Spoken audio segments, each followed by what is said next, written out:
चलो जल्दी से किया जाए।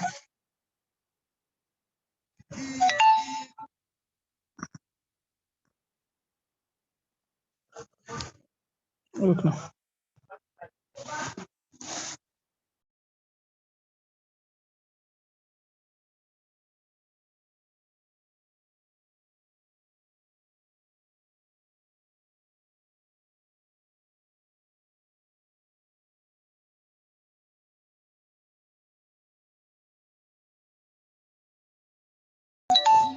अच्छा चलो अब हम लोग इसमें थोड़ा सा स्टैंडर्ड इलेक्ट्रोड पोटेंशियल्स देख लेते हैं।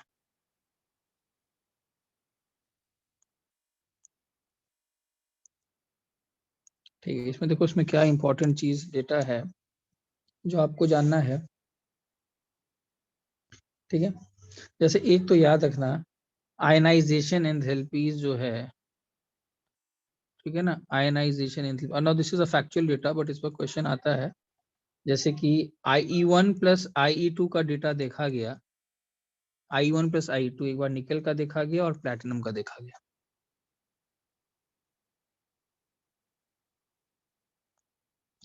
और IE2 प्लस IE3 का डेटा देखा गया। ठीक है, अच्छा ये वैल्यू जानते हो, ये वैल्यू याद रखने की जरूरत नहीं है, मैं बता दे रहा हूँ बस। ये आया है 2.49 10³ किलो जूल पर मोल, और ये आया है 2.66 10³ किलो जूल पर मोल। इससे एक चीज आएगा जिस पे क्वेश्चन आता है, वो हम लोग को करना है, किलो जूल पर मोल, and this data is 6.7 into 10³ kilojoule per mole. If you sum up the total data, total IE1 plus IE2 plus sorry, this is IE3 plus IE4, sorry. ठीक है, so what you have it is you have to 11.29 into 10³ kilojoules per mole. ठीक है, and what you have here is 9.36 into 10³ kilojoule per mole. इस पर एक question आता है, मतलब ये एक स्टैंडर्ड सा किताबों में लिखा है, इसलिए इसी को जनरली आपसे अगर देखा जाएगा। अच्छा इसी बताओ किसमें विच Ni को Ni+4 बनाने में you have to remove 4 electrons. The total energy that you have to given is 11.29 into 10³ kilojoules. Platinum को +4 बनाने में the total energy that you have to give is 9.36 into 10³ kilojoule. So किसमें ज्यादा stable होगा? Ni2 plus energetically देखो I1 plus I2 किसका ज्यादा है? If you look at the data, IE1 plus IE2 is less for nickel. nickel. Therefore, what we can say is that implies ionization of Ni2 plus formation. Ni से Ni2 plus का बनना, this is energetically more favorable compared to what? Energetically more favorable compared to that of platinum. Compared to platinum. ठीक है, therefore nickel के +2 compounds, nickel +2 compounds are thermodynamically more stable than platinum +2, are thermodynamically more stable than +2. ये clear है सबको?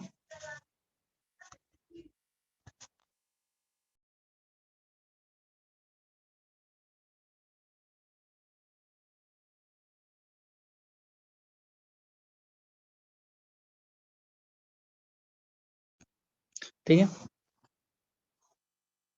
But I1 plus I2 plus I3 plus I4 ये किसका बताओ? This some value किसका ज्यादा है ओवरऑल? सर निकल का। निकल का ज्यादा है, तो इसमें बस याद रखना therefore platinum का 4 compounds are relatively more stable.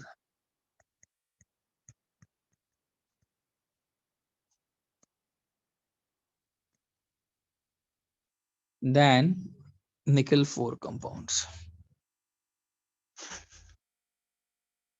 और इसमें एक चीज याद रखना, K2PtCl6 नाम का स्ट्रक्चर एग्जिस्ट करता है, having Pt4 oxidation state is known.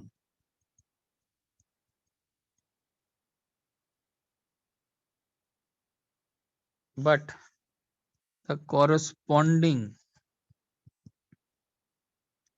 nickel compound is not known. There is nothing as K2NiCl6. Clear है? Screenshot low.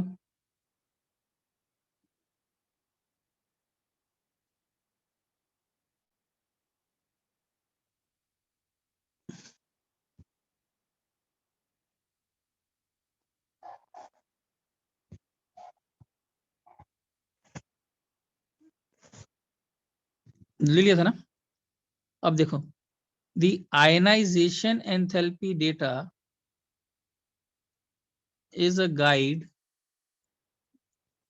to predict the stability of oxidation states. अभी हम लोग ने देखा है कि आयनाइजेशन एंथैल्पी का डेटा एक प्रैक्टिकल गाइड है to predict the stability of the compounds in different oxidation states.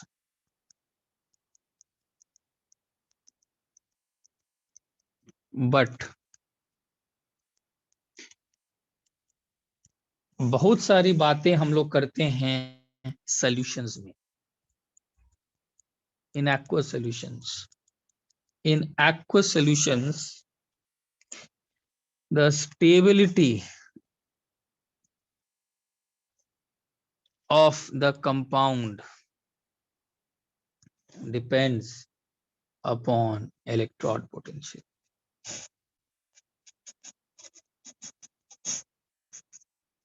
अभी एनसीईआरटी में डेटा दिया हुआ है, you are given the electrode potential, ठीक है। सो इन एडिशन, जैसे कि मान लो एग्जांपल, हम लोग अब इलेक्ट्रोड पोटेंशियल पे आते हैं, ठीक है। इलेक्ट्रोड पोटेंशियल पर अगर आते हैं और हम लोग को मान लो एम सॉलिड से किसी को एम प्लस पहुंचाना है, हम लोग क्या दिखना चाह रहे हैं, कौन सा मेटल ज्यादा स्टेबल है किस ऑक्सीडेशन स्टेट में, but in aqueous state most of the reactions are carried out in water. तो हम लोग को बेसिकली उसके लिए एक टूल चाहिए। सो यहाँ पर हम लोग को जो डेटा है, that is not only the ionization enthalpy data that will actually account for the stability. बहुत सारे एनर्जी चेंजेस लगेंगे, बताओ कौन कौन से चेंजेस लगेंगे, बता रहा हूं। In addition to the ionization enthalpy factor, ठीक है, अदर फैक्टर्स भी आपको अब डिसाइड करने पे लगेंगे। Other factors such as enthalpy of sublimation,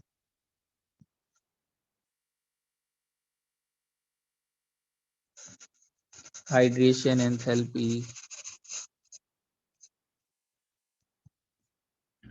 etc.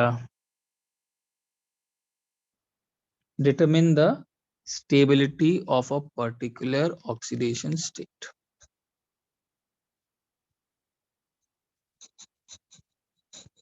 Clear है ना? अच्छा, इसमें कौन कौन से एमएस से ये प्रोसेस कितने सारे स्टेजेस में होगा बताओ। एमएस सॉलिड से एम प्लस एक्वस बनाने में what are the 3 stages involved? The 3 stages involved are,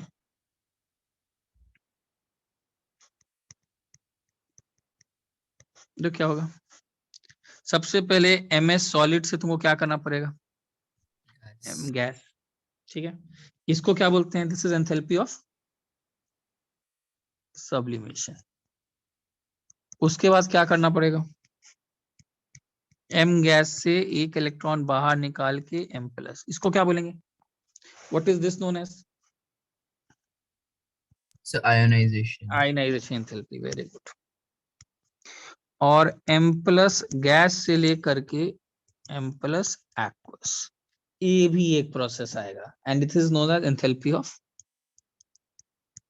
hydration. So the total process delta H total will be equal to delta H sublimation plus delta H hydration plus I. Low screenshot.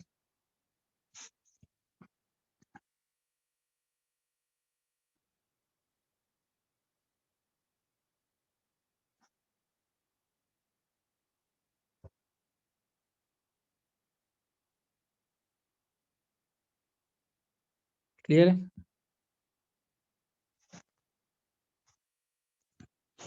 And what we can say is the smaller the value of the total energy change. अच्छा इसी बताओ delta H जितना कम रहेगा उतना ज्यादा वो stable system बनेगा M plus aqueous की उतना कम बनेगा. आई होप कि आप लोगों को मालूम होगा आपको जितना ज्यादा एनर्जी रिलीज करेगा मतलब डेल्टा एच. अगर delta H is what total energy change. अगर ये हाईली एंडोथर्मिक प्रोसेस हुआ sublimation, hydration, ionization, enthalpies, if all of them are very highly endothermic processes, the M plus formation in aqueous state will be highly not favored.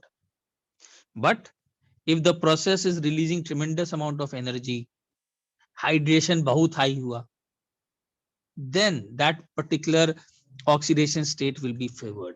So what we can say is the smaller the value of the total energy change for a particular oxidation state,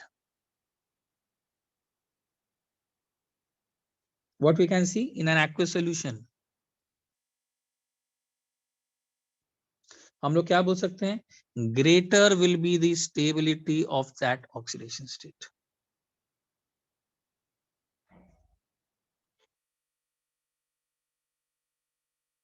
राज सब लोग clear है यहाँ पर? Yes, है sir. ना? greater will be stability of that oxidation state. अच्छा अब देखो अब डेल्टा एच से ज्यादा better measurement the electrode potentials को एनालाइज करना है जो एनसीईआरटी में दिया हुआ है. The electrode potential data are a measure of a total energy change. कैसे वो अब इलेक्ट्रोकेमिस्ट्री में नहीं जा रहा हूं मैं ना मुझे उसमें जाना है अभी ना टाइम है. बट एक तरीके से डेल्टा एच का ही थोड़ा रिलेशनशिप इलेक्ट्रोड पोटेंशियल्स के साथ मैच करके साइंटिस्ट लोग ने डेल्टा एच का डेटा नहीं लिखा है उन्होंने इलेक्ट्रोड पोटेंशियल्स का डेटा लिखा है. They have written down the NCERT में इलेक्ट्रोड पोटेंशियल्स का डेटा. और note important point lower the electrode potential, we'll come to this point.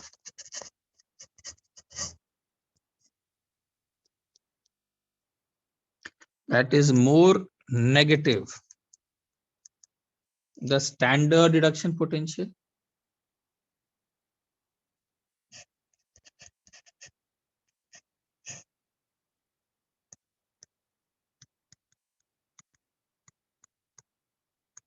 ये पॉइंट अभी हम लोग एनालाइज करेंगे. जैसे ही डेटा को एनालाइज करेंगे ये क्लियर हो जाएगा. More stable is the oxidation state of the transition metal in aqueous solution. Now हम लोग को क्या करना है जो एनसीईआरटी में हम लोग को इस डेटा को एनालाइज करना है. ठीक है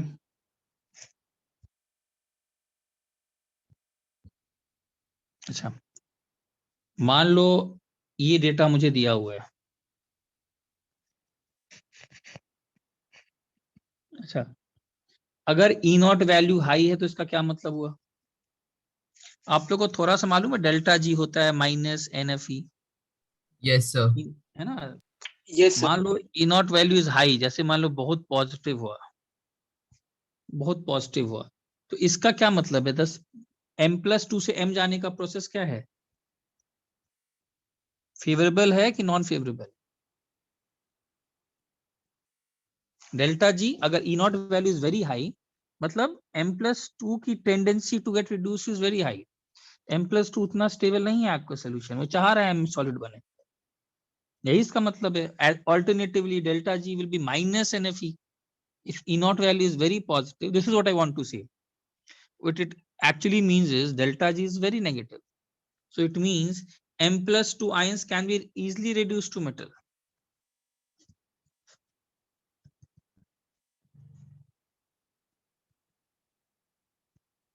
Clear on this? Yes, sir. ठीक है, हाँ. What it also means is that m+2 ions are less stable than m.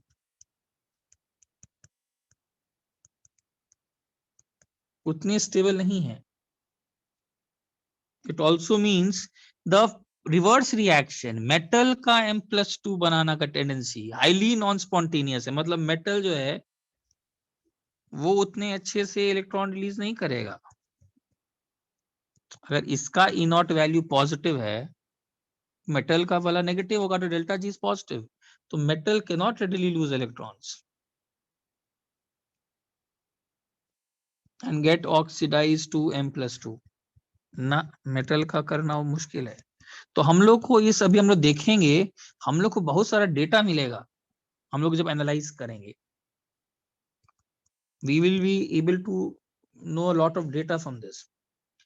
Screenshot लो।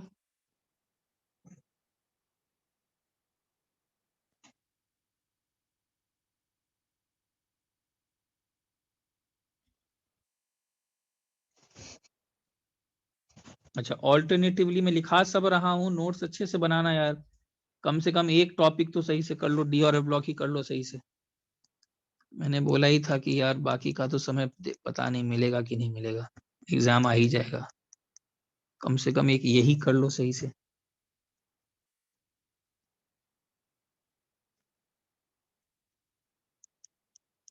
अगर ई नॉट वैल्यू बहुत स्मॉल है, इट मींस उल्टा। राज क्लियर है? राज से पूछता हूँ, वही राज हम पूछ बात करता है हमसे। Yes sir. ठीक है, ऑल्टरनेटिवली पूरा लिखा नहीं रहा हूँ, बस उल्टा। अगर ई नॉट वैल्यू बहुत स्मॉल है m+2 से बनने का, तो इसका मतलब क्या हो गया, या बहुत नेगेटिव है, तो मतलब m+2 से m बनना नहीं चाहेगा, E nought value is very negative, so it means m+2 cannot be readily reduced to metal। इसका मतलब एक और हो गया कि m+2 ions are more stable।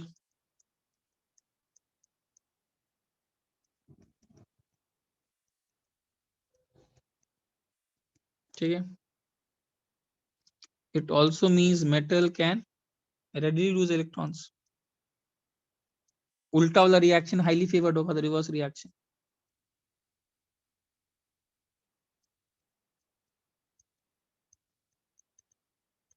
अच्छा, सो ये हम लोग को आ गया। ठीक है, now what we have is, this is the NCERT data. तो इस डेटा पे क्वेश्चन तो हम लोग को एनालाइज करना है, क्योंकि करना तो है, एनसीईआरटी में हर चीज को डिटेल में थोड़ा सा एनालाइज करना होगा। टाइटेनियम के बारे में लिखा है, वैनेडियम लिखा है, पता नहीं डेटा वहीं से है। वैसे तुम लोग एक बार देख भी लेना, हाँ वही होगा। निकल, copper, zinc, this is the data. E not values दिया हुआ है, दिस इज -1.63 वोल्ट में, मैं डेटा लिख दे रहा हूँ, -1.18, -0.90, -1.18, -0.44, -0.28, -0.25, +0.34। वाह, ये कॉपर बड़ी अजीब सा बात कर दिया, प्लस ले आया, क्यों? -0.76। अच्छा, अब इस डेटा को थोड़ा एनालाइज करते हैं। These are the trends, the following conclusions.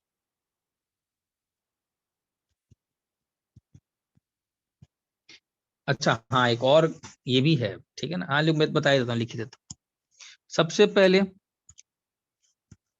Is there any regular trend no regular trend. ऐसा तो नहीं है कि सर एक रेगुलर ट्रेंड आप जनरली बात कर सकते हो, कहीं कहीं बीच में -1.63 है, -1.18 हुआ, अचानक से बीच में -0.9 हो गया और फिर मैग्नीज का बढ़ गया, तो उतना रेगुलर ट्रेंड तो नहीं है।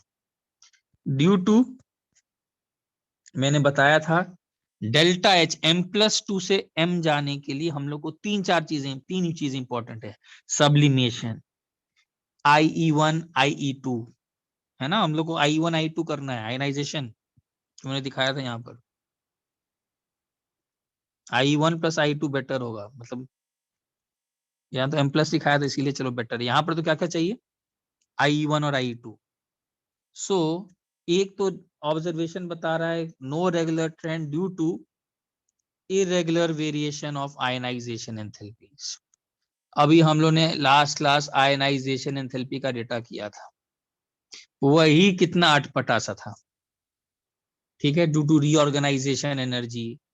तो इनमें तो आएगा ही प्रॉब्लम, तो इसका मतलब इसमें तो कोई रेगुलर ट्रेंड नहीं है, ठीक है। अच्छा, दूसरा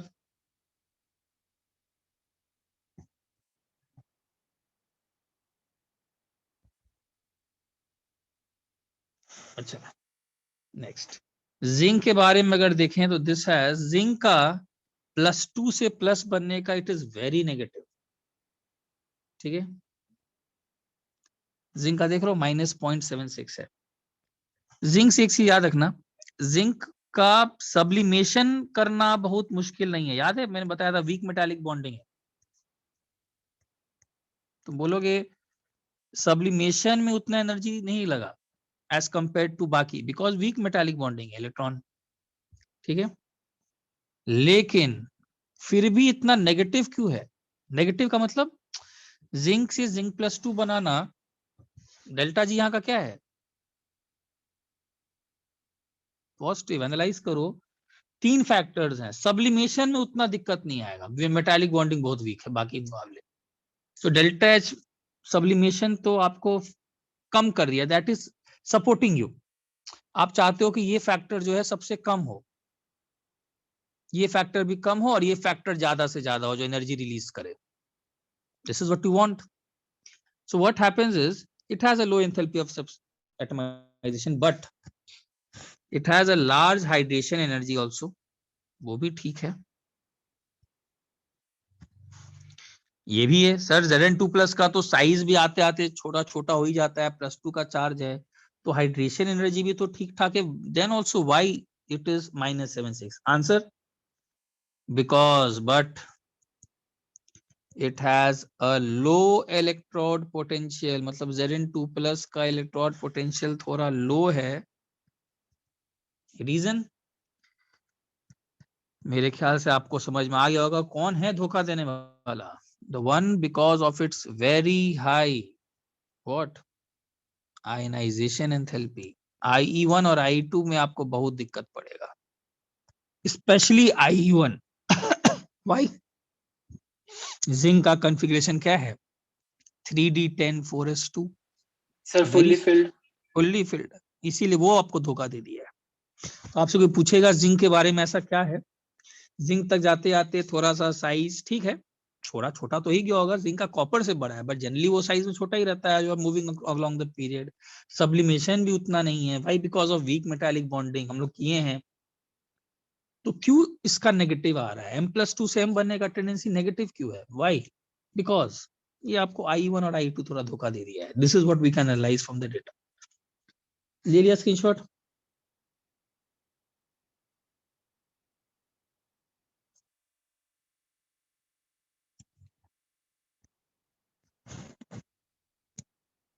ठीक है ना?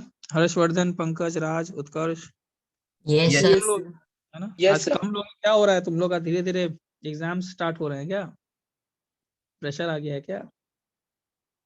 चलो नेक्स्ट है कॉपर के बारे में अगर देखा जाए तो कॉपर के बारे में that has positive reduction potential. वाह, कॉपर के बारे में ध्यान देना, M+2 डेटा दिखा रहा है, M+2 से M बनने का डेटा इज +0.34 मीन्स M+2 से M बनना चाहेगा, कॉपर जो है +2 से कॉपर बनेगा, कॉपर +2 उतना नहीं बनेगा।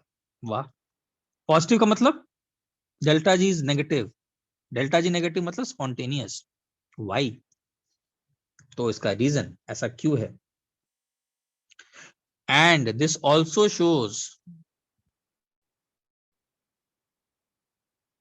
Copper is the least reactive.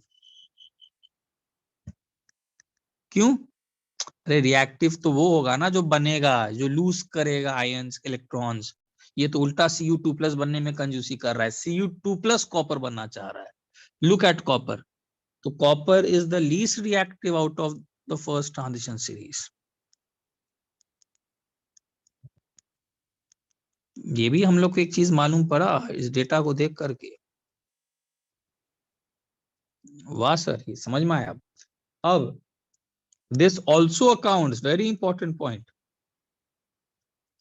This unique behaviour, और मेरे ख्याल से क्लियर हो जाएगा, ये जो यूनिक बिहेवियर है कॉपर का कि पॉजिटिव है, the positive E value also accounts for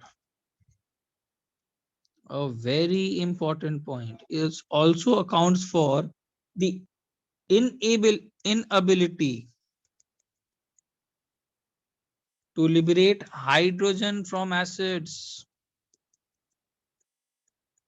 अच्छा एक चीज बताओ, हाइड्रोजन अगर मैं डाइल्यूट HCl लूं तो क्या हाइड्रोजन निकलता है क्या? नहीं। क्यों?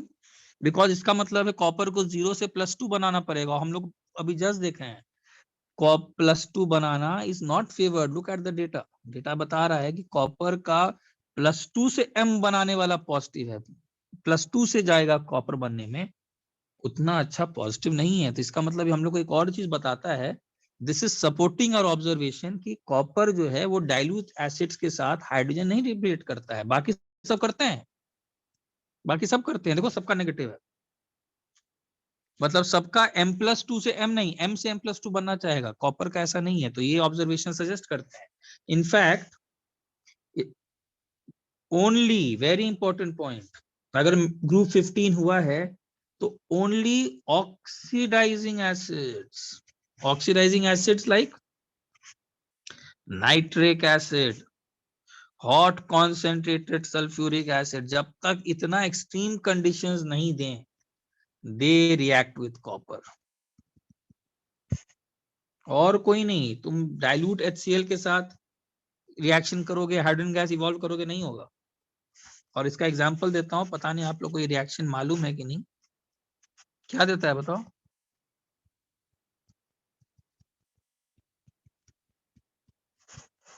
ये रिएक्शन होता है, कॉपर 0 से +2 गया है बट ऑक्सीडाइजिंग एसिड्स के साथ, ठीक है। एंड लास्ट पॉइंट, ऐसा क्यों हो रहा है? बेसिकली अगर देखा जाए तो इस पूरे डेटा में हम लोग देख रहे हैं कि Cu2+ से Cu बनने का पॉजिटिव आ रहा है। मतलब अगर कोई Cu से Cu2+ बना रहा है, Cu से Cu2+, तो वो उतना फेवरेबल नहीं है, यही इसका मतलब हुआ। Cu से Cu2+ formation is not that favourable. Reason क्या है? रीजन इज दी Cu से Cu2+ बनाने के लिए what are the energy expenses, the high energy required to convert Cu solid to Cu2+ aqueous, that is IE1 plus IE2, यही reason दे सकते हैं, is not balanced by the hydration enthalpy। और क्या बोलेंगे?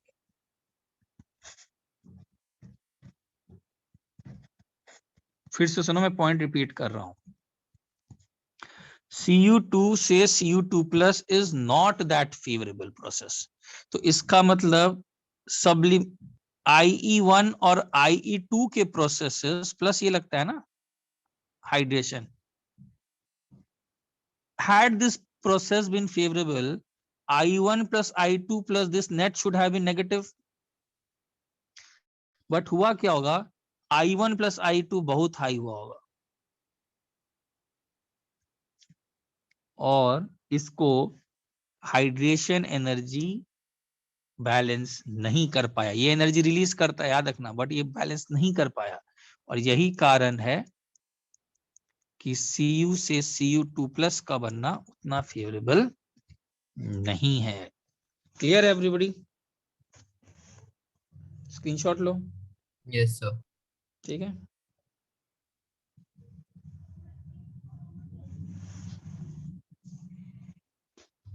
सिक्स पॉइंट इज, थोड़ा screenshot ही लेना यार, sorry I time का लिमिट कम है इसीलिए, अदरवाइज में। ठीक है, एक और ऑब्जर्वेशन है, the value becomes less negative. मतलब ऐसे कोई जनरल ट्रेंड तो नहीं है, लेकिन थोड़ा सा हम लोग देख सकते हैं कि जैसे जैसे आगे जा रहे हो value becomes less negative across the series. ये हम लोग को देखना है। ठीक है, देख ही सकते हो, लुक एट द डेटा। -1.63 है, मतलब m+2 से m बनने वाला डेटा -1.3 नेगेटिव। वैनिडियम तक गए तो वैनिडियम भी बोला I will also, V+2 is telling I will not form m, I am good but yes, या उल्टा देखते हैं, m से m+2 का डेटा अगर देखा जाए तो टाइटेनियम ने बोला I will easily form 1.63। Vanadium से पूछा विल यू फॉर्म, बोला yes even I will form, why, because this is also positive 1.18। But vanadium का थोड़ा सा नखरा है as compare to titanium. Vanadium दिखा रहा है कि it is not that positive, है ना। क्रोमियम तो बन रहा है पर तो 0.9 है, तो वो समझ में आ रहा है व्हाई इज दिस हैपनिंग, कि हम लोग देख रहे हैं कि जैसे जैसे आगे बढ़ रहा है टाइटेनियम, वैनिडियम, क्रोमियम m+2 बनाने का कोशिश तो कर रहे हैं, पर टाइटेनियम जितना रेडिली बना रहा है वैनिडियम उतना रेडिली नहीं बना रहा है ना। How do we explain this? Again thing is related to delta H. तो व्हाट इज हैपनिंग इज, जैसे जैसे आप आगे जा रहे हो आपको मालूम होगा IE1 और IE2 बढ़ते जा रहा है, ये बढ़ेंगे तो आपको +2 बनाने में हालत तो खराब होगी। लेकिन हाइड्रेशन उसको अभी तक कंपेंसेट करके बैठा हुआ है due to the general increase in the sum of IE1 and IE2। Clear है? अगेन एक बहुत इंटरेस्टिंग ऑब्जर्वेशन आता है। ठीक है, साइंटिस्ट ने एक और चीज देखा कि the E0 values of manganese and zinc are more negative than expected. उस डेटा में मैंगनीज और जिंक का नेगेटिव है और ज्यादा एज एक्सपेक्टेड। मतलब मैं अपने से एग्जांपल दे रहा हूं,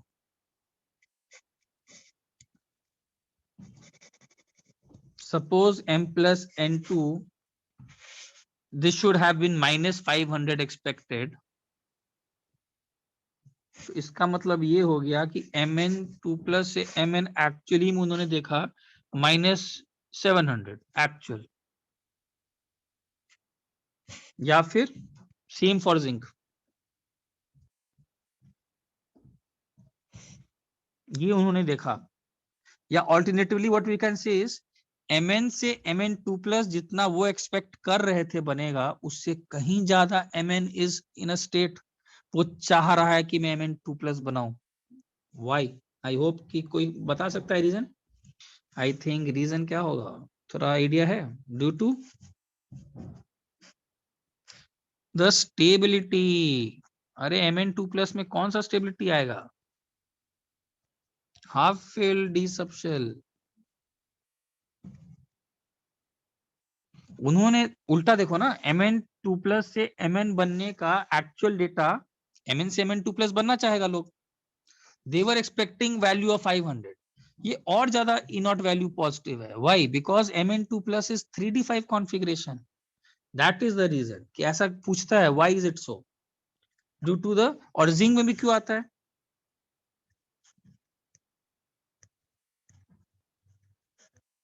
completely filled 3d10 configuration in Zn2 plus. Also E not value इसका भी थोड़ा सा नेगेटिव है.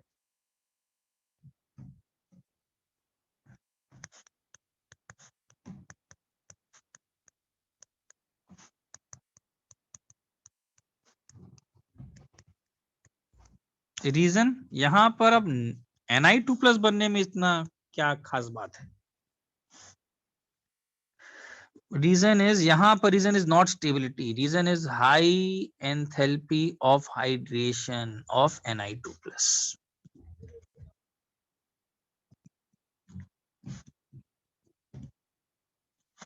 सबको समझ में आया यहां तक?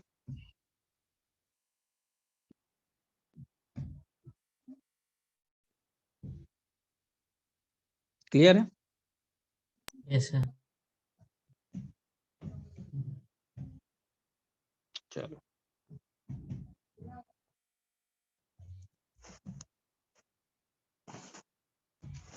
now we analyze the next data. The next data is, shot लेना. हाँ ले लो.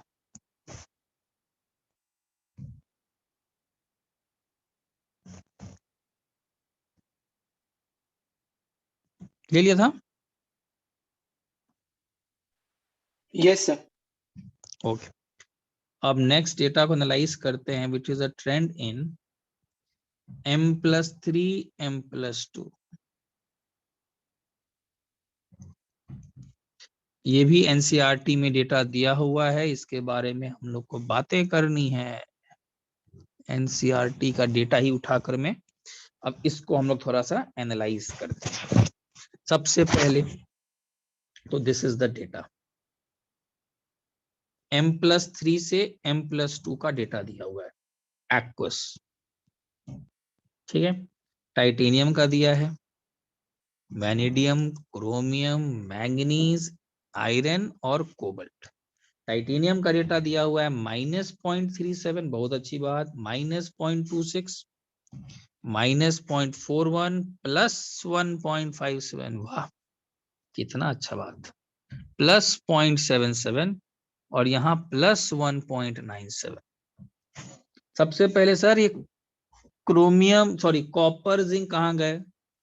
तो भाई कॉपर और जिंक और स्कैंडियम इसीलिए नहीं है because copper does not show +3, zinc does not show +3 और स्कैंडियम डज नॉट शो +2. सो हम लोग लिख सकते हैं कि लिखने की जरूरत नहीं है. आई होप यू अंडरस्टैंड हो गया. ठीक है, Yes, sir. है ना? अब इसके बारे में थोड़ा सा again we will analyse this data. What are the different conclusions from this data that are questions are asked. इन्हीं के बारे में. अच्छा, सेम है. आई होप कि वो भी आप लोग को समझ में आ गया होगा कि अगर वैल्यू जितना नेगेटिव होगा मतलब the process is not favourable. Titanium का +3 से +2 बनना -0.37 है, means the delta G positive है, पॉजिटिव है, पॉजिटिव है, लेकिन यहाँ के लिए नेगेटिव हो गया. मतलब मैग्नीज से पूछोगे +2 बनाओगे, Mn+3 से +2 बोलेगा एकदम दौड़ के बनाएंगे, व्हाई नॉट. कोबाल्ट से पूछोगे +3 से +2 बनाओगे, बनाएंगे. टाइटेनियम, वैनेडियम, क्रोमियम ना बनाएंगे. तो let us right this data. ठीक है. फर्स्ट Mn के बारे में थोड़ा अगर देखा जाए, very high value. I hope आप लोग को क्लियर हो गया होगा why is Mn showing such a high value. Mn3 plus से Mn2 प्लस बनने का क्या मचा हुआ है Mn को?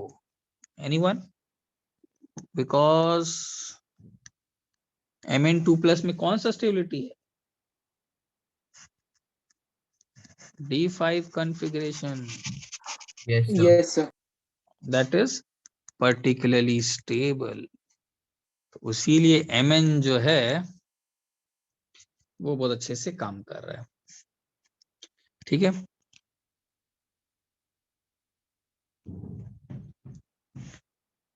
वैनेडियम का बहुत कम है। क्या बात है, वैनेडियम नहीं चलना चाहता है। Low value of vanadium is related to, इसका रीजन अगर पूछा जाए कि ऐसा क्यों सर वैनेडियम नहीं चाह रहा है बनाना, तो मतलब V+2 बहुत स्टेबल नहीं होगा, बट ऐसा क्यों है सर? हाँ, अगर आप लोगों को थोड़ा कोऑर्डिनेशन कंपाउंड याद हो तो वैनेडियम+2 is nothing but 3 scandium titanium vanadium ना 3D3, this is a D3 system. और थोड़ा सा आस्क यू ऑल, थोड़ा सा अपना कोऑर्डिनेशन कंपाउंड को अगर आप रिकॉल करो तो होता क्या है, मैं पहले लिख देता हूं।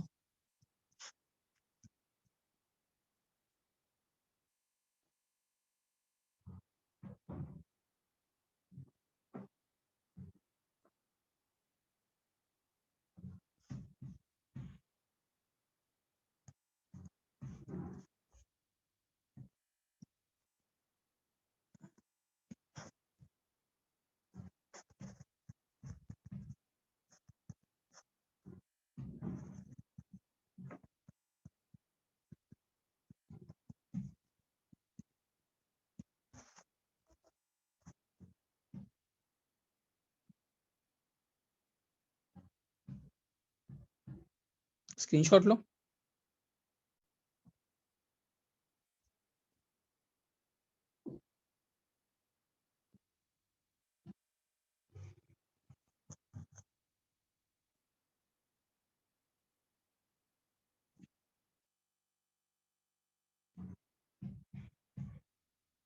क्लियर है? Yes, sir. ठीक है, वैनेडियम में क्या होगा तुमको थोड़ा याद आ रहा है? वैनेडियम में थोड़ा सा एक्वस सोल्यूशन में ना ये बनता है, इसको क्या बोलते हैं? T2G, और इसको EG। याद है सब?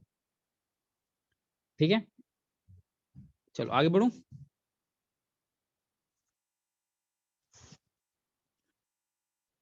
अच्छा अच्छा, इसमें एक और इंटरेस्टिंग डेटा है। Mn3+ एंड CO3+ आयंस बताओ किसकी तरह बिहेव करेंगे? स्ट्रॉन्ग ऑक्सीडाइजिंग एजेंट्स की स्ट्रॉन्ग रिड्यूसिंग एजेंट्स? सोचो, डेटा एनालाइज करके बताओ। Sir, oxidizing. Very good. देखो डेटा देखो ध्यान से, डेटा दिखा रहा है Mn3+ M2+ बनना चाहेगा, 1.57 है, 1.97 है कोबाल्ट का, मतलब वो इतना हाईली इनॉट वैल्यू है। तो इसका मतलब Mn3+ CO3+ वो खुद M+2 बनना चाहेंगे का मतलब है they will in the process they will get reduce themselves, so they are very strong, very good oxidising agents in aqueous solution because of high positive E naught values। ठीक है, and V2+ and Cr2+, ये क्या होंगे data के हिसाब से? Strong Reducing. Reducing agents. और ये लिबरेट करेंगे, मतलब स्ट्रॉन्ग रिड्यूसिंग का मतलब क्या है? मतलब ये खुद रिड्यूस होंगे, दूसरे को रिड्यूस करेंगे, खुद ऑक्सीडाइज होंगे, और ऑक्सीडाइज होंगे तो क्या करेंगे? They will therefore readily liberate H2 from a dilute acid.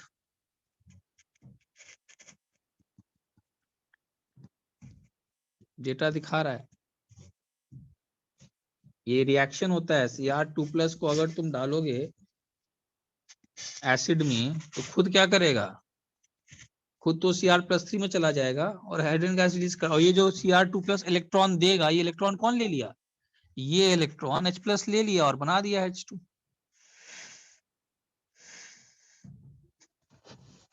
ये इलेक्ट्रॉन ले लिया। क्लियर है?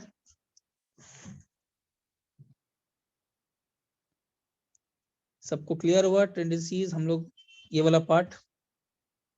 ठीक है, Yes, sir. Yes, sir.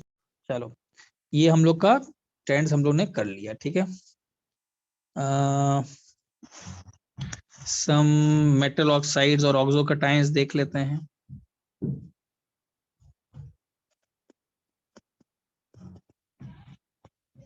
ठीक है, मेटल ऑक्साइड्स ऑक्सोकटाइंस में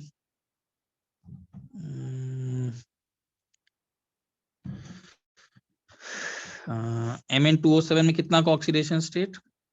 +7। Sc2O3 में कितना का ऑक्सीडेशन स्टेट? +3।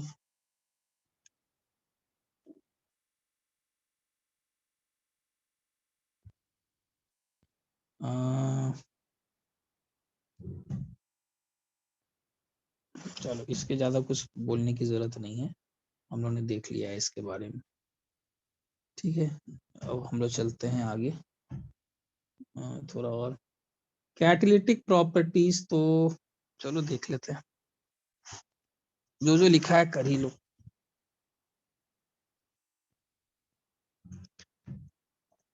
यार बहुत सारे कैटलिस्ट की तरह यूज होता है, ठीक है ना। कुछ कुछ रिएक्शंस आपको जानने चाहिए। SO2। Sir, हाँ बोलो। previous page का screenshot, sir. हाँ लो, प्रीवियस पेज कर लो।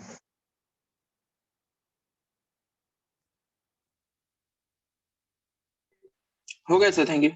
ओके, अच्छा, D block is famous for its catalytic properties. बहुत सारे हैं, निकल मालूम है, हाइड्रोजनेशन में। ये कौन सा प्रोसेस है? प्रोसेस का नाम क्या है? Contact process. ठीक है, Yes, sir. ठीक है। इसमें होता क्या है, पहले ये V2O5 जो है ना, ये SO2 में मिल करके, मतलब मैं अपने से बता दे रहा हूँ, मतलब पहले V2O4 बनाता है और फिर ये V2O4 O2 के साथ मिल करके V2O5 बनाता है। ठीक है, खैर दिस इज नॉट इम्पोर्टेंट, मैं ऐसे ही लिखा दिया बस, इम्पोर्टेंट नहीं है। चलो रिकॉर्डिंग चल रहा है ना यार? हाँ हाँ, ठीक, ठीक है। दूसरा, ये सब रिएक्शंस याद रखना है, ठीक है ना। I- प्लस S2O8 2-, ये सब रिएक्शंस याद रखना जहां पर कैटलिस्ट की तरह काम करता है। I2 प्लस SO4 2-, याद रखना। यहाँ पर पूछेगा कैटलिस्ट कौन है? Iron 3 is the catalyst. ठीक है, तो remember this, it कैटलाइजेस the reaction between पर सल्फेट आयंस। ठीक है ना, रिएक्शन को जानने की जरूरत नहीं है। एक और याद रख लो, cobalt salts, they also catalyze what? They catalyze decomposition of bleaching powder.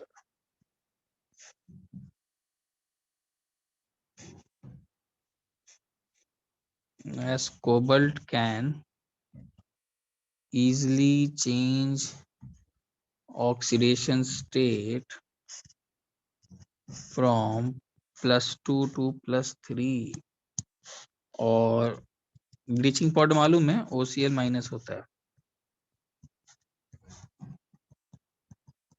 तो ब्लीचिंग पाउडर को तुरंत वो कैटेलाइज कर सकता है, मतलब डिकम्पोजिशन को।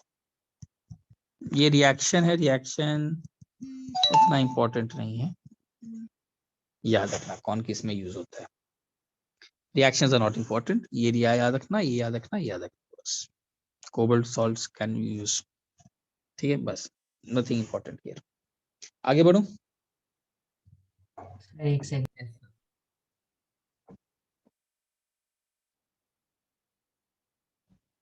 Yes sir. ठीक है,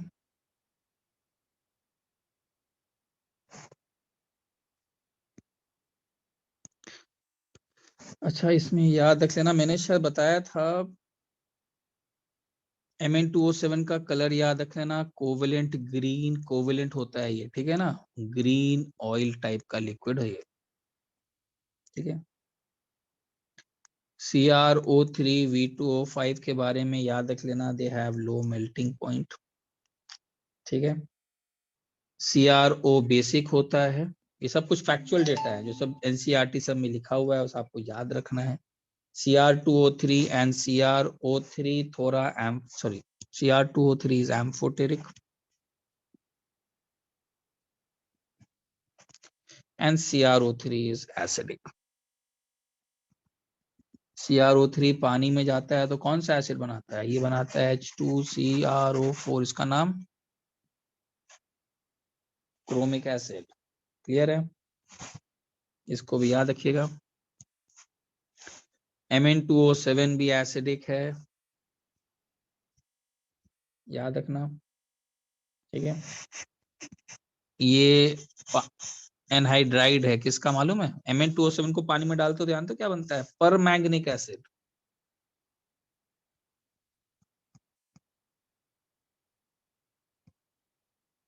परमैंगनिक एसिड। ठीक है, इसे याद रखिएगा।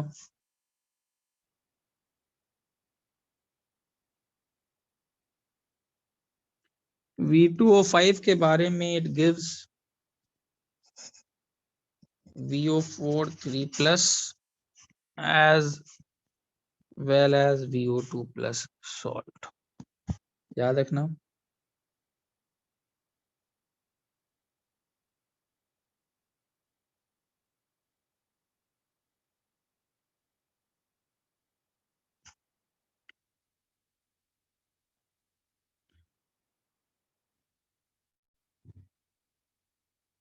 हो गया। V2O5 reacts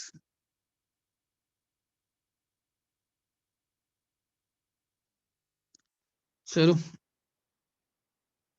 आगे बढ़ते हैं, ऐसे इंपॉर्टेंट चीजें कुछ हो गया। अच्छा हाँ, ये मालूम होगा ना, हायर ऑक्सीडेशन स्टेट एसिडिटी।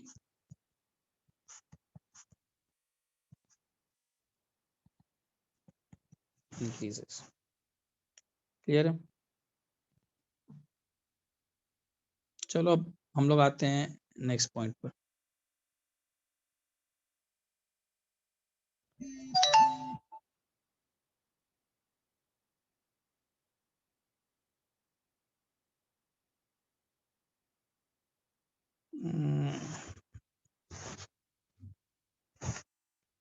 चलो आगे बढ़ते हैं।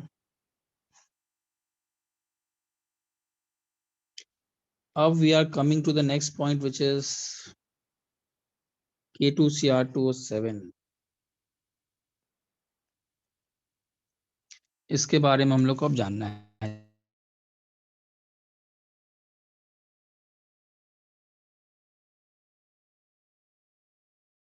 Just 1 minute.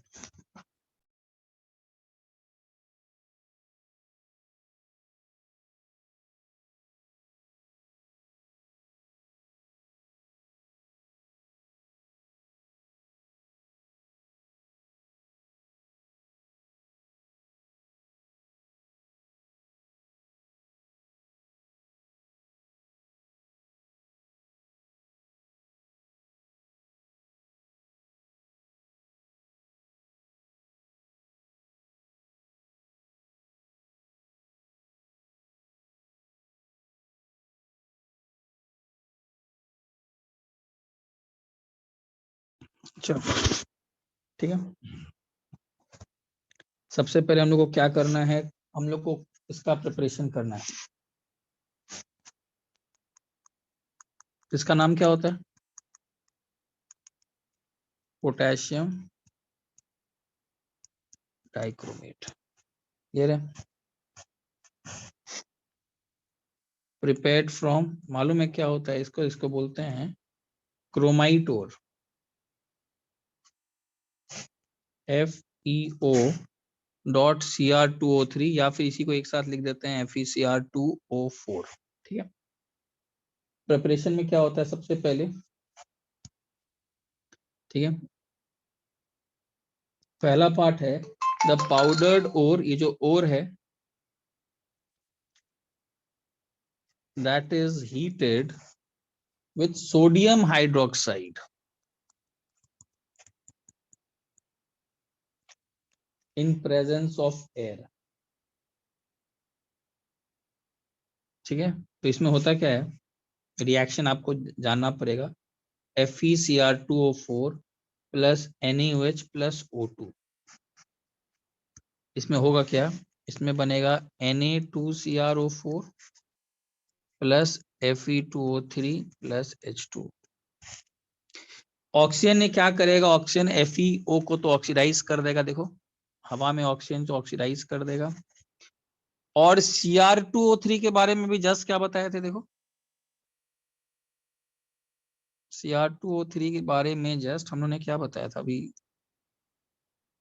एम्फोटेरिक था ना, कुछ लिखा नहीं उसके बारे में। Cr2O3 एम्फोट, हाँ देखो एम्फोटेरिक है, एम्फोटेरिक है तो क्या करेगा वो, NaOH के साथ रिएक्शन करेगा, Cr2O3 तो है, और रिएक्शन करके क्या बनाएगा, सॉल्ट बनाएगा, Na2CrO4। इसको क्या बोलते हैं, दिस इज सोडियम क्रोमेट। ठीक है, क्लियर है। अब जो ये जो रोस्टेड मास है, that is extracted with water, इसमें पानी डाला जाता है, जैसे इसमें पानी डालते हैं क्या होता है, सोडियम क्रोमेट डिसॉल्व कर जाता है।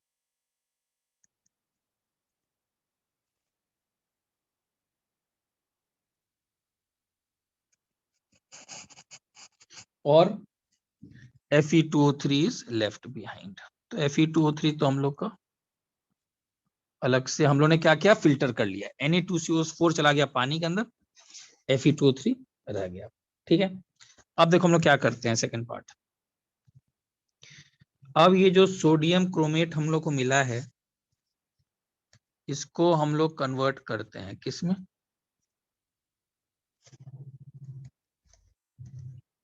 Sodium dichromate. कैसे करेंगे, ये जो सोडियम क्रोमेट का जो येलो सोल्यूशन है सोडियम क्रोमेट का, ठीक है, इसको फिर से फिल्टर करके and acidified with sulfuric acid giving dichromate। ध्यान देना क्या हो रहा है, ये रिएक्शन बहुत इंपॉर्टेंट रिएक्शन है। Na2CrO4 को हम लोग H2SO4 के साथ डाइल्यूट में ट्रीट करते हैं, एसिडिक मीडियम में CrO4 2- में लिखाऊंगा भी, बहुत इंपॉर्टेंट पॉइंट, डाइक्रोमेट में बदल जाता है,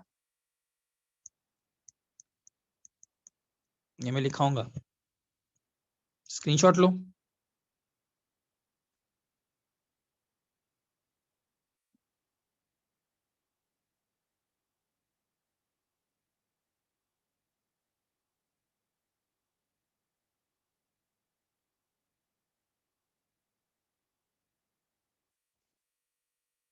इसको जब कूल करते हैं सोल्यूशन को,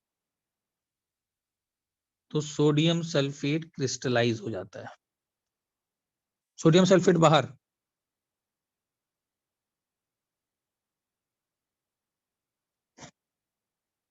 as Na2SO4.10H2 and is removed। Now we come to the last step। last step क्या है, conversion of sodium dichromate into K2Cr2O7। Last में तो यही करना है। अब देखो ध्यान से क्या करते हैं, ये जो सोडियम डाइक्रोमेट है ना Na2Cr2O7, that is more soluble than potassium dichromate।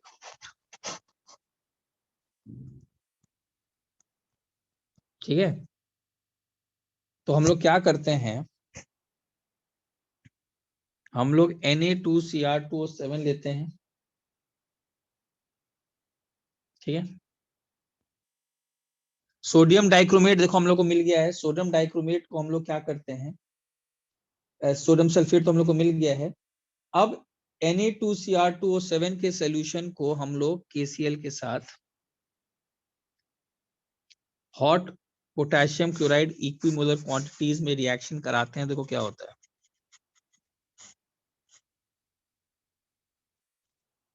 ठीक है, इसमें होता क्या है, ज्यादा सॉल्युबल कौन है, Na2Cr2O7, और K2Cr2O7 थोड़ा क्या है, लेस सॉल्युबल है। तो होगा क्या, सोडियम क्लोराइड जो होगा, ठीक है, सॉरी, ये जो K2Cr2O7 के जो ऑरेंज क्रिस्टल्स होंगे,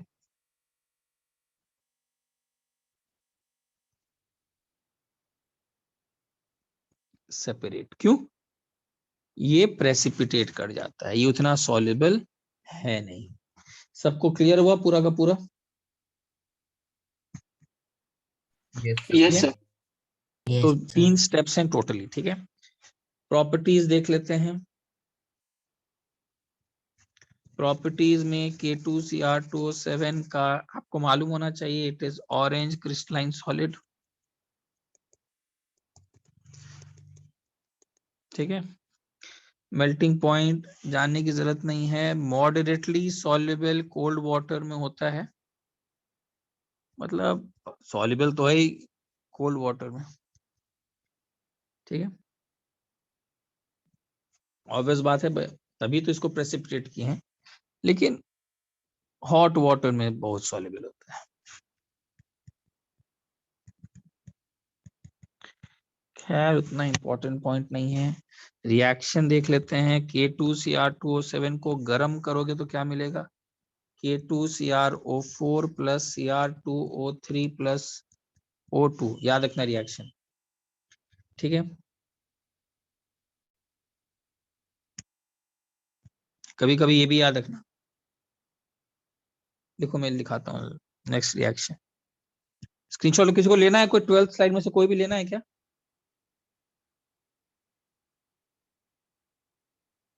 No, sir.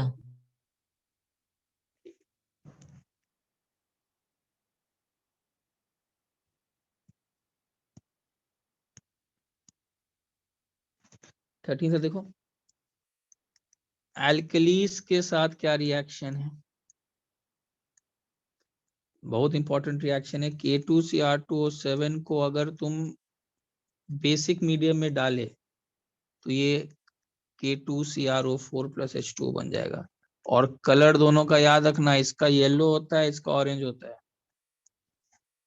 और इसमें एक और इंपॉर्टेंट पॉइंट है, अगर वापस तुमने एसिडिफाई कर दिया बेसिक मीडियम में Cr2O7 2 माइनस CrO4 2 माइनस, और अगर तुमने फिर से एसिडिफाई कर दिया येलो सोल्यूशन को, कलर वापस चेंजेस टू रेड।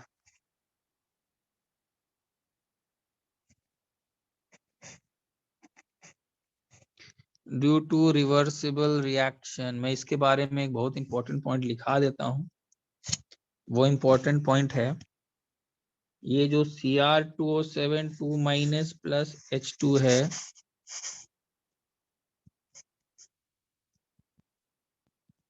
याद रखना ये रिएक्शन इक्विलिब्रियम पर है, इंटर कन्वर्टिबल है, ठीक है। These are interconvertible by changing the pH.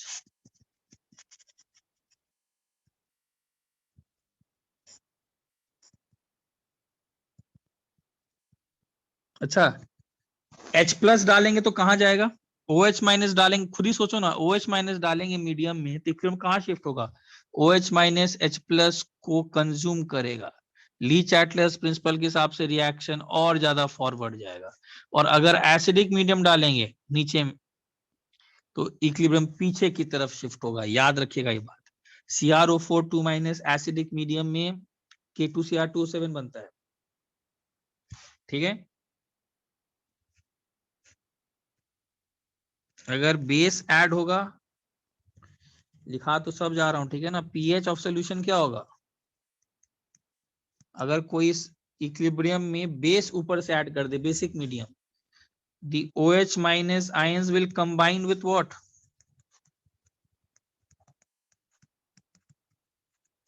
H plus ion concentration decreases, and according to Lee-Chatter's principle क्या होगा, entire reaction forward। the reaction will shift towards forward direction, producing yellow chromate solution.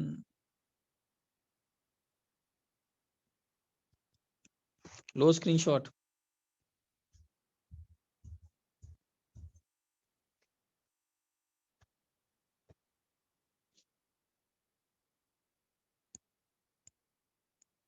ठीक है. So in alkaline solution chromate ions are present, बहुत important. और acidic solution में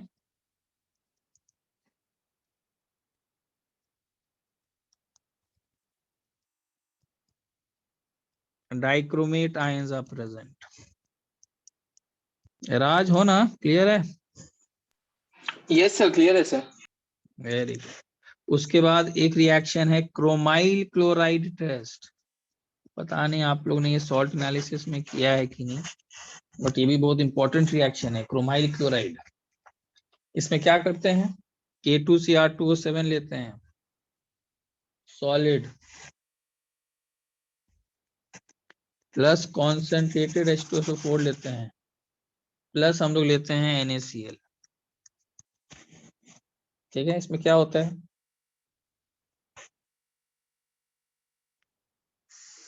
इसमें बनता है KHSO4 प्लस NaHSO4 प्लस, याद रखना वैसे तो सॉल्ट एनालिसिस में तो डिटेल में है, वहां पर मेरे ख्याल से किए होंगे. वहां पर रेड फ्यूम्स बनता है, orange red fumes of chromyl chloride बोलते हैं इसको.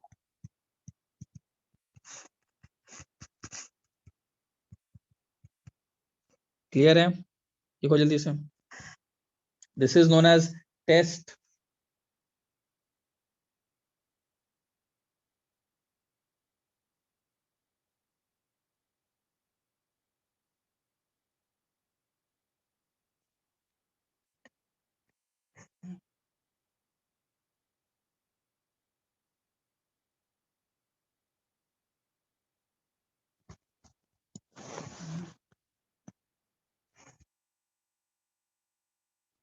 ठीक है. और ये जो CrO2Cl2 है, इसको जब NaOH के साथ ट्रीट करते हैं, एक्चुअली होता क्या है ना, रेड फ्यूम्स ब्रोमीन के भी होते हैं, तो ब्रोमीन से भी रेड फ्यूम्स होता है, तो एक्स्ट्रा एक टेस्ट कर लेते हैं, NaOH में डाल देते हैं, तो ये Na2CrO4 बन जाता है. अगर ये Na2CrO4 बन गया तो हम लोग कंफर्म हो जाते हैं. वैसे टेस्ट किसका कर रहे हैं हम लोग? टेस्ट कर रहे हैं क्लोराइड आयन का. सॉल्ट एनालिसिस में if you have a chloride ion तो आप ये टेस्ट करते हो. आप कॉन्सेंट्रेटेड H2SO4 लो, आप K2Cr2 में डालो, हीट करो, अगर जो मिला रेड फ्यूम्स उसको NaOH में पास कर देते हैं. वाई मैंने बता दिया है, बिकॉज ऑरेंज रेड थोड़ा सा ब्रोमीन भी होता है, तो एक्स्ट्रा एक काम कर लेते हैं. अगर ये येलो सोल्यूशन मिला तो समझ जाना कि हम लोगों का जो ये था वो, this is a test for chloride ion. This is reaction used in detection of Cl minus in qualitative analysis. और आप लोग को पता नहीं, ये चीज मालूम है कि नहीं, कि chlorides of Ag, Hg, Pb, Sn do not give this test. ठीक है ना? Why? They have very high covalent character. ये टेस्ट क्लोराइड आयन का है, Cl माइनस का, तो इन सब में कोवेलेंट कैरेक्टर बहुत हाई होता है, तो इसलिए ये सब उतने अच्छे से टेस्ट नहीं देते. ठीक है, तो ये भी एक टेस्ट याद रख लेना. चलो आगे बढ़ते हैं. रिएक्शन विथ H2O2, इसमें भी क्या है, Cr2O7 2 माइनस में अगर तुम H2O2 डालोगे H plus, very important reaction. और थोड़ा सा ईथर लेयर रखोगे, ईथर या पेरिडीन। मालूम है, दिस इज अ टेस्ट। पता नहीं ये हुआ है कि नहीं हाइड्रोजन चैप्टर में, ये सब जान तो हो चुका होना चाहिए। डीप ब्लू कलर का मिलता है ये, दिस इज अ टेस्ट। किसका टेस्ट? H2O2 का। बहुत ही फेमस टेस्ट है ये। आप क्या करो, हाइड्रोजन पेरोक्साइड का टेस्ट करना है आपके A2CR2 सुनो लैब में, एसिडिक मीडियम लो और ईथर लेयर डालो। अगर डीप ब्लू कलर मिला तो समझ लेना कि ये एक H2O2 का टेस्ट है। क्लियर है? ऑक्सीडेशन स्टेट यहाँ पर +6। चलो screenshot low.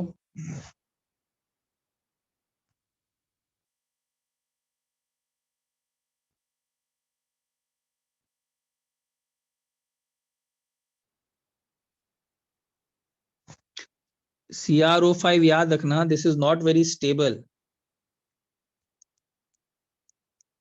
Stable only in ether medium. अगर आप ईथर मीडियम नहीं यूज करते हो, otherwise CrO5 decomposes to Cr+3 and oxygen, तब तो निकल जाएगा। ठीक है, फिर ऑक्सीडाइजिंग नेचर। अब ये तो आप लोग को मालूम ही होना चाहिए कि K2Cr27 इज अ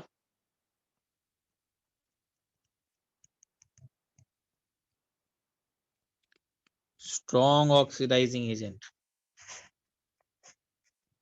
ऑब्वियस बात है, in acidic medium. Basic medium में तो कहाँ चला जाएगा ये, CrO4 2- बन जाएगा। ये हम लोग ने कर ही चुका है।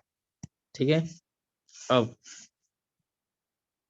हो क्या रहा है, K2Cr2O7 अगर तुम H2SO4 एसिडिक मीडियम में लोगे तो ये बन जाएगा K2SO4 + Cr2SO4 whole thrice plus H2O plus nascent oxygen देता है, which is responsible for its strong oxidizing nature।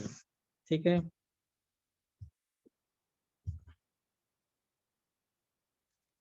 important, both K2Cr2O7 and Na2Cr2O7 are oxidizing agents, but Na2Cr2O7, ठीक है, is used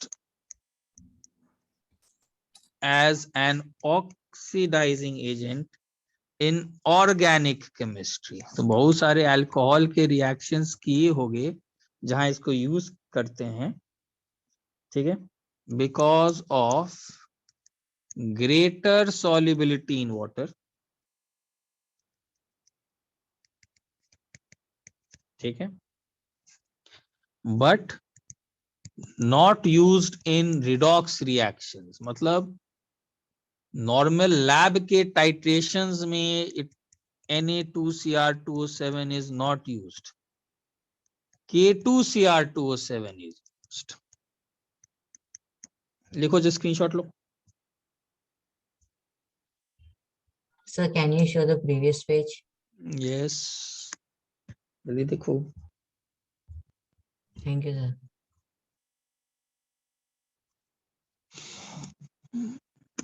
low,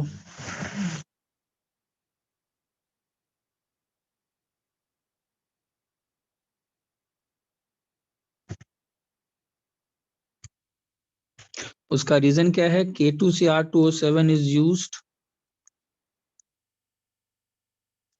as a primary standard in volumetric analysis। ठीक है, because it is not hygroscopic। याद रखना, जबकि Na2Cr2O7 hygroscopic है।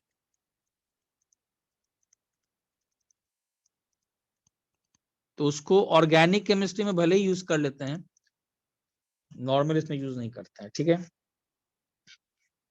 Oxidising reactions,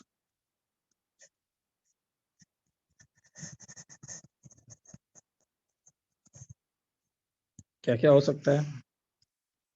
Ki plus K2Cr27 plus H2SO4 क्या करेगा?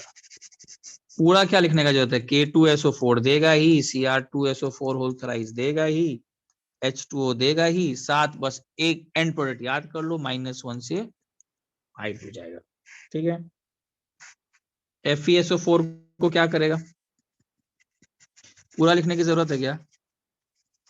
Fe+2 से कहाँ जाएगा? फेरिक, ऑक्सीडाइज कर देगा। बाकी क्या बनेगा? K2SO4 plus Cr2SO4 whole थराइज plus H2O। ठीक है, H2S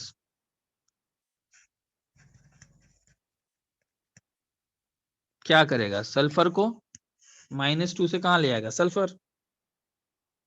बाकी तो वही K2SO4 plus Cr2SO4 whole थराइज plus H2O, वो सब तो वही बनेगा। लो स्क्रीनशॉट।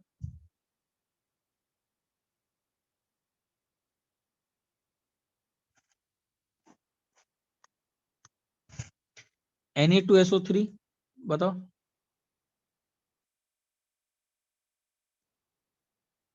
कौन से ऑक्सीडेशन स्टेट में है? +4, तो किस में जाएगा? बाकी कर लोगे। K2SO4 बोला, थायोसल्फेट्स किसमें जाएगा?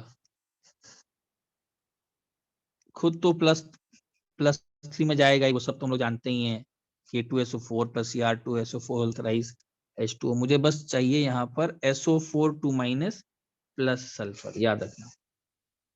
ठीक है, क्लोराइड्स को किस में कन्वर्ट कर देगा? Cl2। नाइट्राइट को किस में कन्वर्ट कर देगा? आगे किस में कन्वर्ट करेगा? नाइट्रेट में, और किस में कन्वर्ट करेगा? अब बचाइए क्या ऑप्शन? SO2 को +4 से किस में जाएगा? सल्फेट में।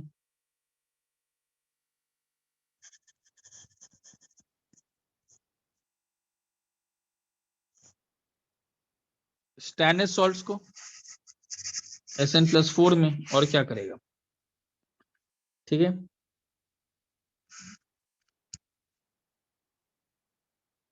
CrO4 2- का structure tetrahedral.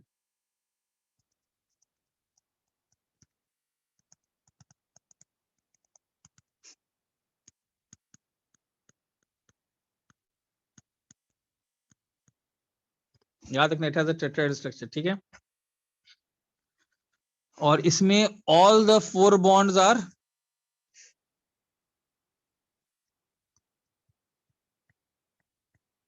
Equivalent due to resonance. Raj ठीक है, Yes, sir.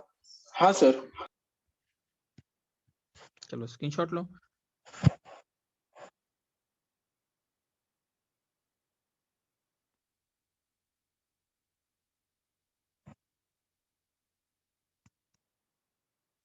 और Cr2O7 2- का ऐसा स्ट्रक्चर होता है।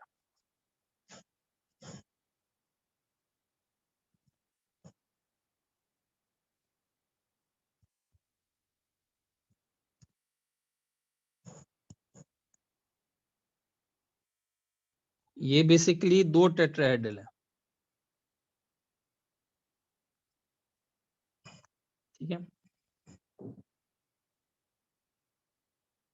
और ये जो बॉन्ड एंगल होता है ना, ये बॉन्ड एंगल, दिस इज 126।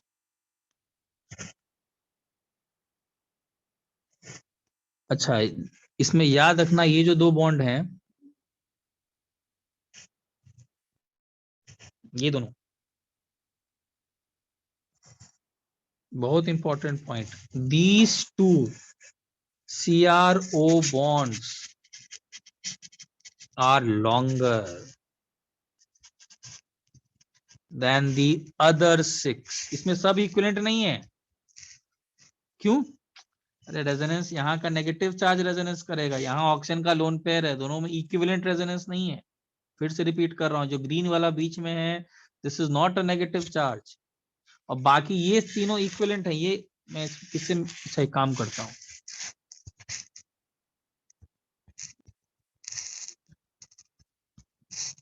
इनको इससे दिखा देता हूँ। देखो इक्विवेलेंट वाले ये हैं, ठीक है, इक्विवेलेंट वाले ग्रीन वाले हैं, और ये जो दो वाले इक्विवेलेंट नहीं है, they are longer than the other 6 equivalent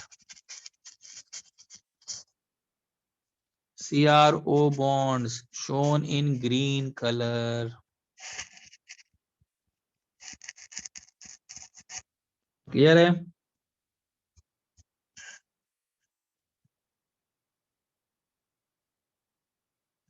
All bonds are not equivalent.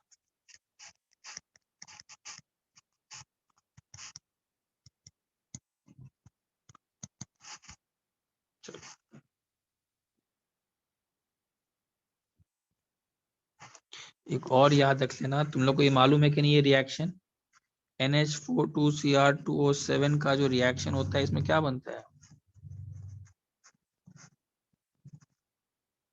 ये एक ग्रीन सॉलिड है, ठीक है।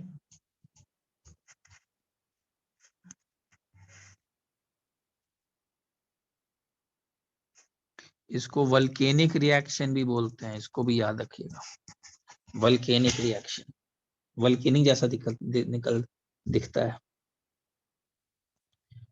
चलो screenshot low.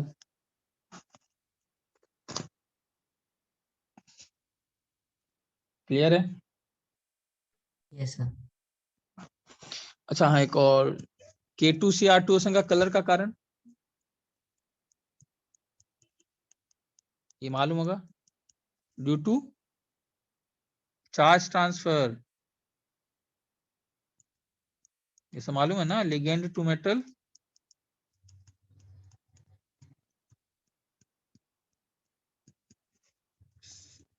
Same with KMnO4।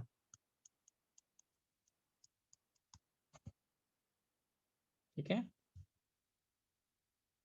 चलो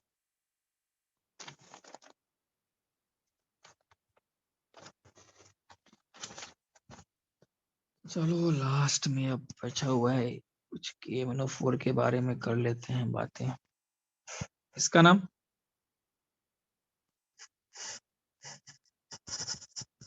Potassium permanganate.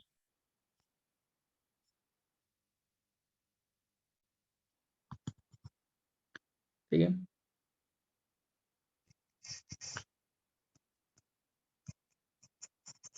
प्रिपेयर्ड फ्रॉम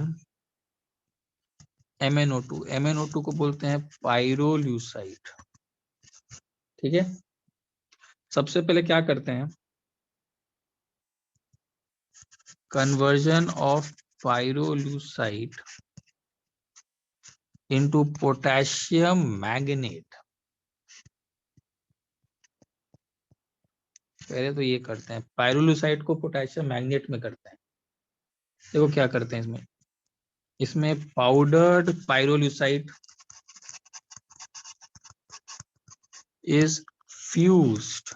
इसके साथ फ्यूज किया जाता है KOH in presence of air या कोई oxidising agent like KNO3 KSLO3, मतलब कोई ऑक्सीडाइजिंग एजेंट चाहिए जो ऑक्सीजन दे, टू गिव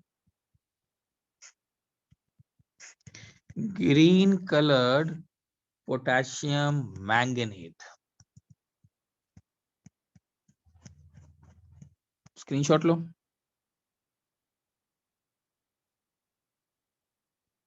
ओजोन भी यूज कर सकते हैं।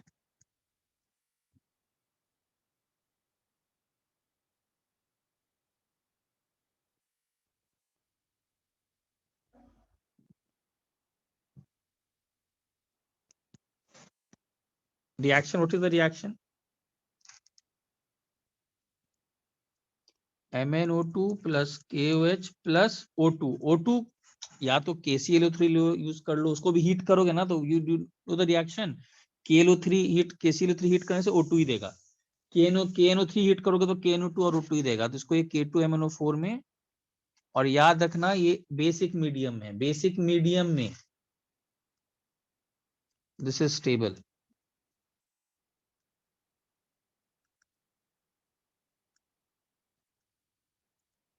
ये बेसिक मीडियम में स्टेबल है, इसका नाम है पोटेशियम मैग्नेट। ठीक है, green mass.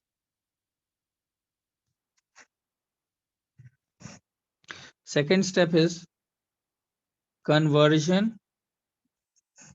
of potassium magnate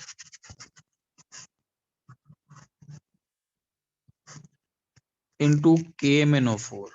कैसे? ये जो ग्रीन मास है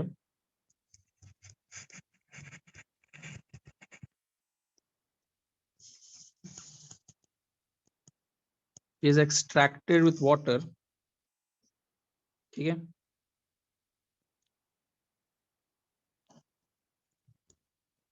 रिजल्टिंग इन ग्रीन सोल्यूशन। इसको पानी में ये डिसॉल्व करके ग्रीन सोल्यूशन बना देता है पोटेशियम मैग्नेट का। और अब देखो क्या करेंगे इसका, हम लोग सोल्यूशन को अब ट्रीट करेंगे with a current of chlorine या ओजोन या carbon dioxide to oxidise K2MnO4 to KMnO4। Screenshot low.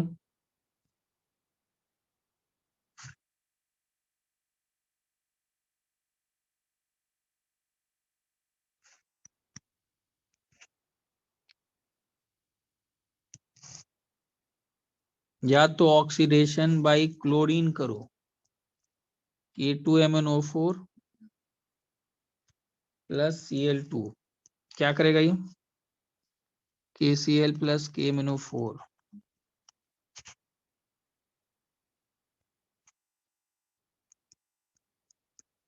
Plus ozone लो,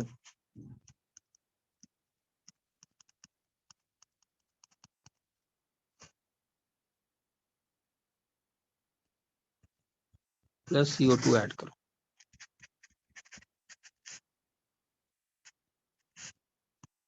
इस समय याद रखना, देखो सिंपल सा चीज याद रखना, इंपॉर्टेंट पॉइंट, ये जो मैग्नेट आयन है ना, ये डिसप्रपोर्शनेट कर जाता है एसिडिक मीडियम में।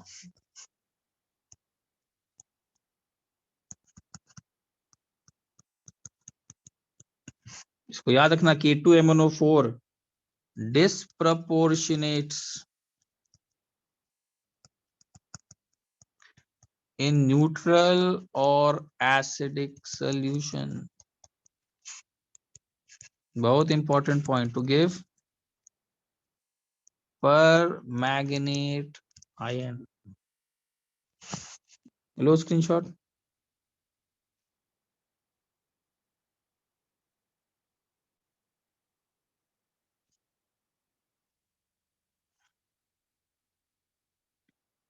ठीक है, as a result of oxidation. अच्छा, कलर का क्या चेंज था, K2MnO4 कौन सा कलर का था, ग्रीन कलर, किसमें चेंज हो गया, उसका कलर क्या है,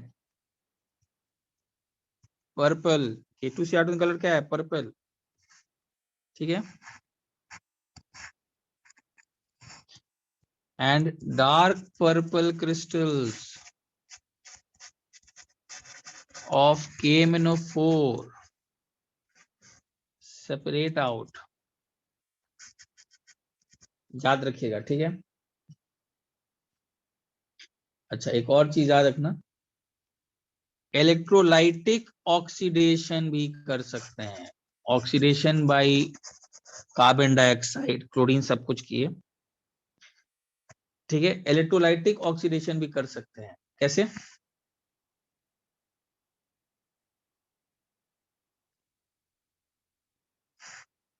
K2MnO4 क्या होगा, 2K प्लस और MnO4 2 माइनस देगा, और इसका ऑक्सीडेशन कर लो। इलेक्ट्रोलाइसिस करेंगे ना तो ये चला जाएगा, इलेक्ट्रॉन लूज करेगा और ये इसमें चला जाएगा इलेक्ट्रोलाइसिस में. You can also carry out electrolytic oxidation.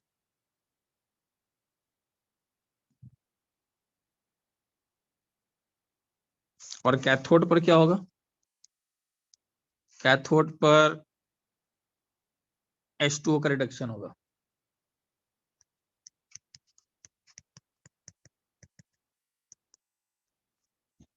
सो कैसे प्रिपेयर कर सकते हैं? या तो ऑक्सीडेशन बाय ओजोन, क्लोरीन, या फिर you can carry out carbon dioxide add कर सकते हो. ठीक है, या फिर you can go for electrolytic oxidation. Note करूं?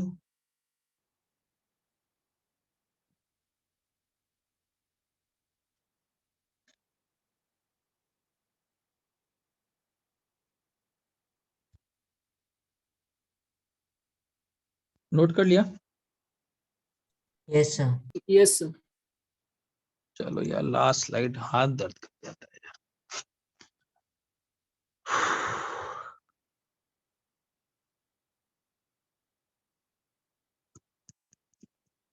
नेक्स्ट क्लास हो जाएगा यार, बहुत हो गया, हम लोग खत्म. लैब में कैसे करते हैं?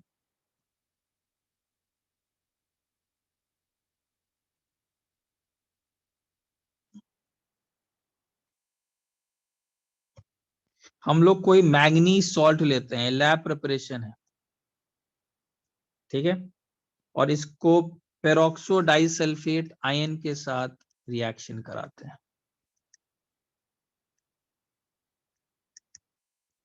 और ये ऑक्सीडाइज होकर के बन जाता है MnO4-.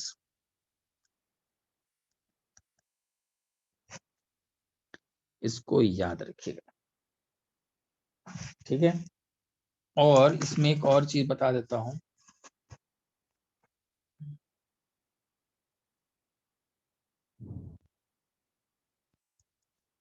CO2 को जब पास करते हैं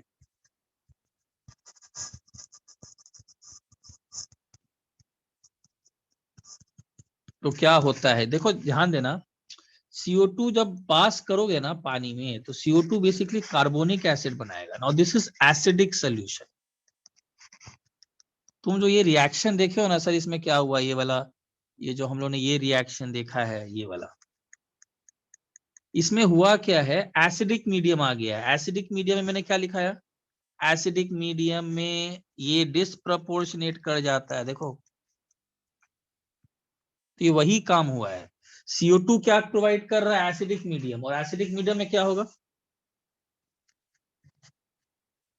तो अगर पूछेगा CO2 पास करने से क्या होगा, तो एसिडिक मीडियम है उसमें वो डिस्प्रपोर्शनेट कर जाता है. क्लियर है? सिमिलरली एक और चीज याद रखना, Mn3+, this also disproportionates Mn2+ and MnO2 acidic medium में.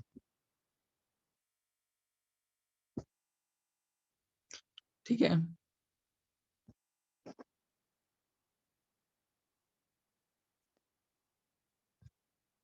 चलो इसमें बहुत सारी चीजें हम लोग कर लिए.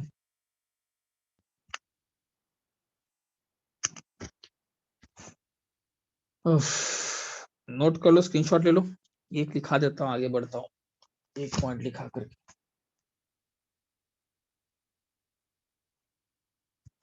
इसको स्लाइड नहीं देखना है ना?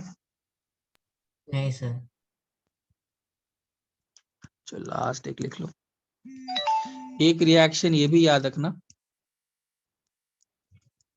Mn2+ में अगर तुम, मैंने बता ही दिया था, H2A2- डालोगे तो भी ये MnO4- बनेगा. Pb+4 inert pair effect, very strong oxidising agent, ये इसका भी MnO4- बना देता है. और Bi+5 इनर्ट पेयर इफेक्ट, ये भी बना देता है.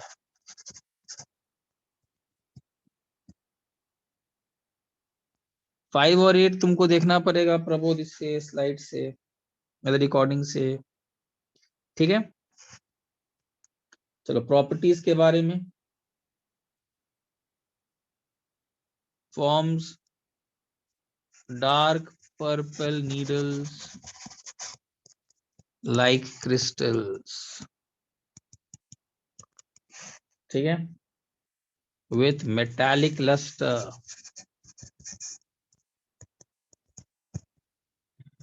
moderately soluble in water,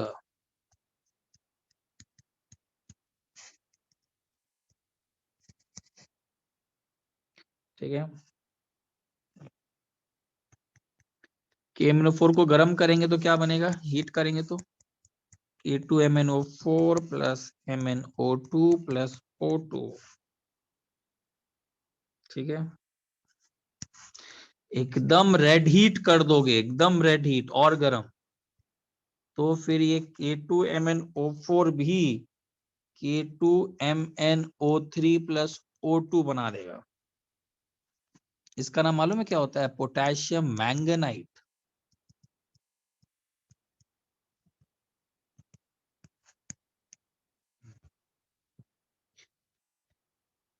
चलो नोट कर लो यहां तक, ले लिया screenshot. Yes, sir. Yes, sir. यार अब मेरा हाथ दर्द कर गया यार, आज यहीं तक रखें क्या। तो कितना बचा है डी ब्लॉक? यस सर, मेरे चलेगा। ख्याल से नेक्स्ट क्लास अब खत्म हो जाएगा यार, नेक्स्ट क्लास मेरे ख्याल से अब DF तो छोटा है, 2 पेज का है। NCERT में KMnO4 और K2Cr27 ही दिया है, K2Cr27 हो ही गया, KMnO4 होने वाला है, तो D और F ब्लॉक तो मतलब नेक्स्ट क्लास डेफिनेटली खत्म हो रहा है, ठीक है। मतलब कम से कम एक चीज है, नोट्स अच्छे से बनाओ, मैंने बहुत लिखा दिया, आई थिंक कि अच्छा खासा D और F का नोट्स बन जाएगा, but this is it, notes अच्छे से फॉलो करो, सब क्वेश्चंस मैक्सिमम बनेंगे। और अभी तक क्लियर है ना, अभी तक जितना बातें वो समझ में आया ना सबको, Yes, sir. है ना, उसको करो, नेक्स्ट Yes, क्लास ये sir. हो जाएगा। पी ब्लॉक का फिर देखेंगे, जैसा मेरा कंसर्न था, मैं पहले ही बोला था, पी ब्लॉक एक तरीके से अच्छा ही किया हम लोग ने डी और एफ खत्म किया, at least we are on completion level, at least we can say that these two blocks have been completed for sure। P block definitely वो बीच रास्ते में ही रुकता, बोर्ड आ जाएंगे, मिलेगा नहीं, वो बात सच है। We will once this is done, एक चॉकआउट करेंगे एक स्ट्रेटेजी की how to manage it, classes लगा रहेगा तो लगे रहेंगे, but yes definitely P block तक आते आते शायद एग्जाम्स आ ही जाएंगे यार, क्योंकि इट इज वेरी वास्ट। इसीलिए एक तो अच्छा डिसीजन मुझे लग रहा है, तुम लोगों ने सही बोला, कम से कम डी और एफ ही कर लिए, सो एक होता कि at least you all also feel that confidence की कुछ तो हुआ है, और पी ब्लॉक को फिर हम लोग देखेंगे क्या करना है डेफिनेटली, ठीक है। किसी कुछ पूछना है, हर्षवर्धन, पंकज, राज, उत्कर्ष, प्रबोध, ठीक है ना। Yes, sir. Yes. चलो रखते हैं यार, आज मेरा हाथ ही दर्द कर गया क्लास लेते लेते लगातार, ठीक है। चलिए sir, bye sir, take care. चलो बाय, चलो ठीक है, चलो Bye, bye sir. Everyone, Take care, sir. Bye Bye, sir. Bye Bye, sir. Bye.